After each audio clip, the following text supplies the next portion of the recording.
ویسے تو ہمارے مذہبی حلقوں کے لوگ اپنے اپنے مسلکوں کے اکابرین اور مشائخ کو حضرت دامت برکاتہ اور رحمۃ اللہ علیہ کے ناموں سے یاد کرتے رہتے ہیں، لیکن میری نظر میں ان الفاظ کے حقدار کون ہیں؟ وہ لوگ ہیں جن کے ساتھ کسی نے حضرت یا دامت برکاتہ یا رحمۃ اللہ علیہ لگانا جرم سمجھتے ہیں، اور وہ کون ہیں؟ وہ ہیں ہمارے قوال حضرات، جس میں حضرت عزیز میاں رحمۃ اللہ علیہ اور نصرت فتح علی خان رحمۃ اللہ علیہ سر فہرست ہیں۔ میں نے حضرت نصرت فتح علی خان رحمۃ اللہ علیہ کی ایک ویڈیو دیکھی پہلی بار، تو میں دیکھ رہا ہوں اس ویڈیو میں کہ ایک مجلس ہے جس میں میتھا بچن اپنے خاندان سمیت مدعو ہے، اور ساتھ میں عمران خان بھی تشریف فرما ہے۔ یہ نصرت فتح علی خان رحمۃ اللہ علیہ انہوں نے ایک نظم پیش کی، اور وہ نظم، اس کا عنوان ہے تم ایک گورکھ دندہ ہو۔ اب یقین کیجئے کہ میں نے جب پہلی بار وہ ویڈیو دیکھی تو میری آنکھوں سے آنسو بہتے رہے،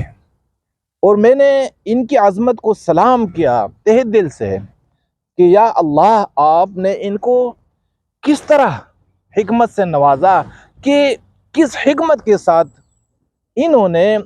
ایک غیر مسلم، اور وہ بھی اس درجے کے کہ جس تک کسی بھی مفتی نے، کسی بھی مولوی نے، کسی بھی قاری نے، کسی بھی مبلغ نے، کسی بھی مجاہد نے اور کسی بھی عالم نے ان تک اللہ اور اللہ کے رسول کا پیغام نہیں پہنچایا، کسی نے ان سے اللہ اور اللہ کے رسول کا تعارف نہیں کروایا۔ یہ صرف اور صرف حضرت نصرت فتح علی خان تھے کہ جنہوں نے اس مجلس کے موقع کو غنیمت سمجھا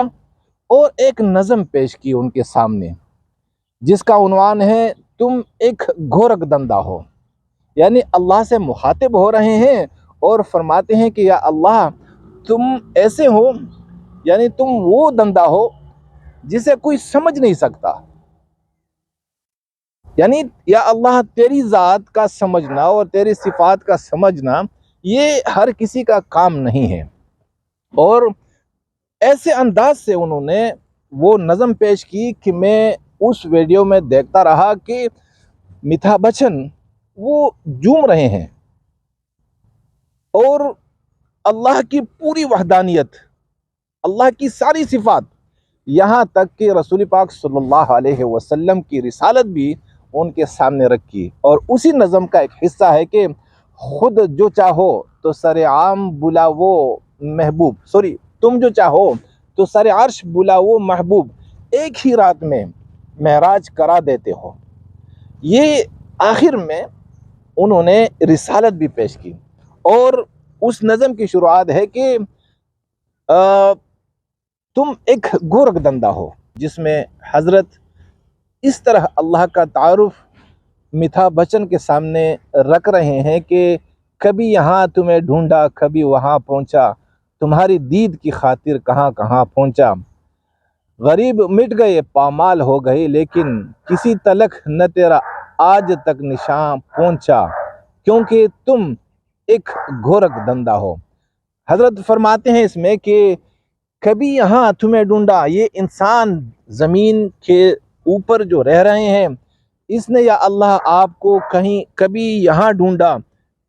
حرم میں، کسی نے یا اللہ آپ کو مندر میں ڈھونڈا، تلاش کیا، کسی نے چرچ میں تلاش کیا، اور کبھی یہاں تمہیں ڈھونڈا، کبھی وہاں تمہاری دید کی خاطر کہاں کہاں پہنچا، کوئی پتہ نہیں کہاں کہاں پہنچا، صرف یا اللہ آپ کو دیکھنے کی خاطر۔ غریب مٹ گئے پامال ہو گئے، لیکن بیچارے جو آپ کی تلاش میں نکل گئے وہ صفحہ ہستی سے مٹ گئے اور پامال ہو گئے، لیکن کسی تلک نہ تیرا آج تک نشان پہنچا، آج تک کسی نے آپ کو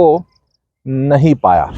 کیونکہ اللہ سبحانہ و تعالی نے خود ہی قرآن میں فرمایا لا تدرکہ الابصار، ایسی آنکھ پیدا ہی نہیں ہوئی جو اللہ کا تدراک کر سکے، جو اللہ کو پوری طرح دیکھ سکے۔